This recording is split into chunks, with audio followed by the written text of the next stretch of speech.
Voilà, donc pour couler l'anneau, je vais coller un morceau de tôle adhésive donc sur un morceau de contreplaqué. J'ai pris mon écrou qu'on voit ici, alors j'ai donné des coups de scie à métaux tout autour pour bien le rendre rugueux, que la résine adhère bien. Ainsi que, genre là j'ai découpé ça dans un manchon en fait de diamètre 32, manchon pour manchonner du tube PVC d'écoulement. Et j'ai donc découpé légèrement plus haut que l'écrou, c'est juste pour remplir en résine. Donc là j'ai mon moule de près, je vais couler de la résine. Pour l'appui-joue, donc maintenant je vais enduire mon appui-joue, mon intérieur de mon appui-joue avec du latex liquide qui me permettra d'isoler ma pièce de la résine que je vais couler par la suite. Donc ben ça pareil, je pense que vous êtes habitués maintenant. Donc pour la suite, moi j'ai découpé ma crosse comme ça, je vous expliquerai après pourquoi. J'ai enlevé ce morceau là donc. Le latex a commencé à bien prendre, même bien sec. J'ai mis un peu de graisse dessus. Alors même principe que pour l'arrière de la crosse, des tubes alu qui rentrent tout juste sur les vis. Là j'ai mis quelques écrous pour faire le pas de vis. Donc tout ça va être coulé dans la résine. Donc là celui-là je le coupe un peu plus court parce qu'après, suite aux premiers essais que j'ai fait, je me suis rendu compte que le tube que j'avais mis de la crosse butait. Donc je l'ai réduit pour qu'il puisse rentrer. Donc voilà, comme ça sera fini. Ben là je vais mettre donc du latex liquide sur juste le champ ici, de façon à ce que je puisse coller cet ensemble dessus, que ce soit bien étanche à la résine. Donc là j'ai préparé mon moule en fait, donc ben là j'ai bien assemblé l'appui-joue par du scotch, c'est isolé par le latex et j'ai mis un peu de graisse sur l'appui-joue, donc là, une résine, toujours pareil, ben on va remplir.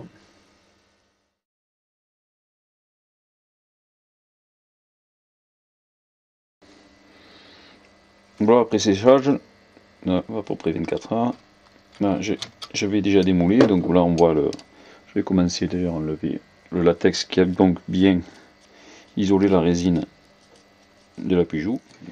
On va visser complètement pour que le soit noyé en fait à l'intérieur.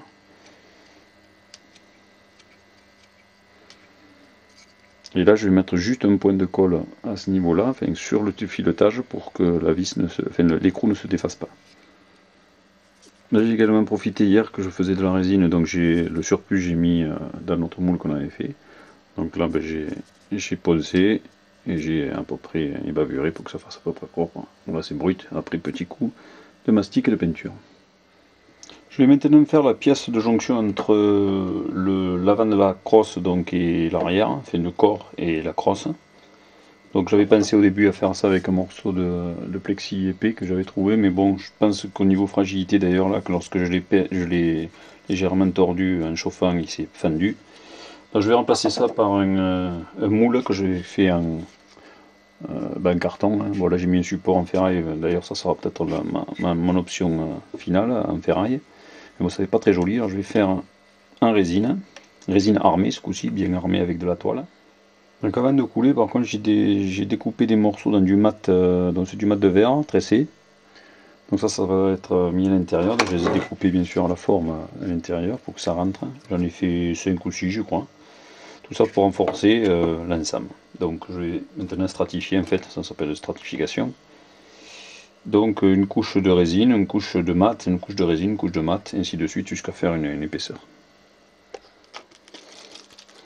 J'ai fait une résine un peu plus armée que d'habitude, donc j'ai mis un peu plus de fibre. Donc là maintenant je vais mettre dans le moule. Donc je vais l'étaler en bas. Bon, le moule je l'ai un peu graissé, mais bon c'est pas la peine, parce que de toute façon le carton c'est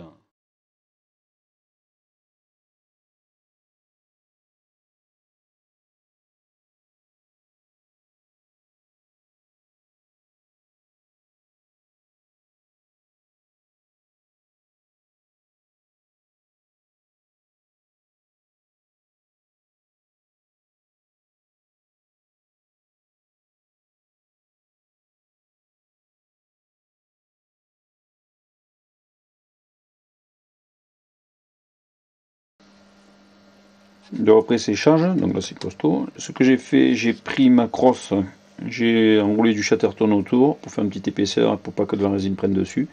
Et je l'ai collé juste avec 3 points de cyanocrylate sur la résine, de façon à la positionner telle que. Donc en fait, ça c'est pratiquement la position finale.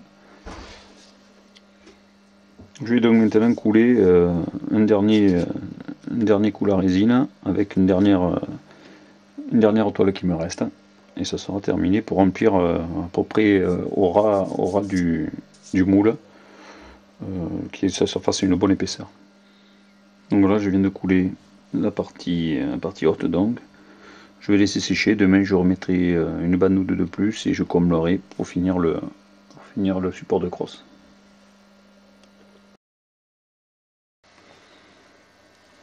Voici la pièce donc démoulée, donc c'est du costaud. Hein. Là donc j'ai défait ma crosse qui était moulée à l'intérieur, donc je la trace. J'ai rempli avec du latex liquide, donc là maintenant qui a durci. J'ai percé à peu près au milieu, donc pour que ça soit dans l'alignement de la crosse, un trou de 6 avec une vis pour mettre une vis de 6, la longueur en fonction de ma crosse. J'ai mis 2 petites entretoises en alu rayées qui vont être coulées encore dans la résine, ainsi que 2 écrous qui eux vont être pris dans la résine et donc feront pas de vis. Donc tout ça pour en fait ensuite donc le latex isolera la résine. Donc là je vais scotcher, voilà en fait pratiquement un filet ce que ça va donner. Je vais scotcher l'ensemble et je vais couler par cette extrémité ici de la résine armée. Donc pour la suite, j'ai percé, donc là c'est le brut, hein, je n'ai pas encore nettoyé ni mis en forme. J'ai percé à 8 avec une vis de 8 par 60 je crois que j'ai mis. Une petite entretoise en alu comme d'habitude pour qui sera prise dans la résine. J'ai rajouté une rondelle pour renforcer le tout, 2 écrous. Et j'ai téflonné le bout de la vis qui va être noyée dans la résine. Ensuite au niveau de la poignée, j'ai fait un petit moule en carton papier pour rattraper juste le problème d'angle que j'avais à ce niveau là. Donc lorsque la poignée était en place, il me fallait légèrement la bouger pour rattraper l'angle. Donc là j'ai rattrapé mon angle. J'ai l'intérieur de la poignée a été fraisé à la Dremel pour faire le passage au maximum. J'ai juste fait un trou par dessus pour pouvoir bourrer avec la résine et passer une petite tige pour faire en sorte que la résine aille bien de partout. Donc voilà, là j'ai garni de résine. Contrairement à d'habitude, la résine je l'ai légèrement épaissie avec de la silice. Donc là c'est une résine armée, toujours pareil. Donc j'ai bourré, ben là je vais introduire mon ensemble de l'intérieur. Alors on va essayer de le centrer et de bien faire voilà. Dans ça il va falloir le caler de façon à ce que ce soit le plus plat possible et on va le laisser probablement pendant 1 heure environ. Voilà. Donc voilà, ben j'ai calé tout avec du scotch. J'ai profité qu'il me restait un peu de résine pour bourrer jusqu'au bout. Ben là je vais laisser sécher. Donc le scotch est là bien sûr pour isoler la résine que je viens de coller de la pièce du bas. Une fois que j'ai eu vissé ma crosse sur mon corps, donc par la poignée, j'ai percé à 5 de part et d'autre de la vis centrale, en fait pour que tout soit bien aligné et surtout pour pas qu'il y ait du jeu latéralement. Donc ça fait en fait un office de pige.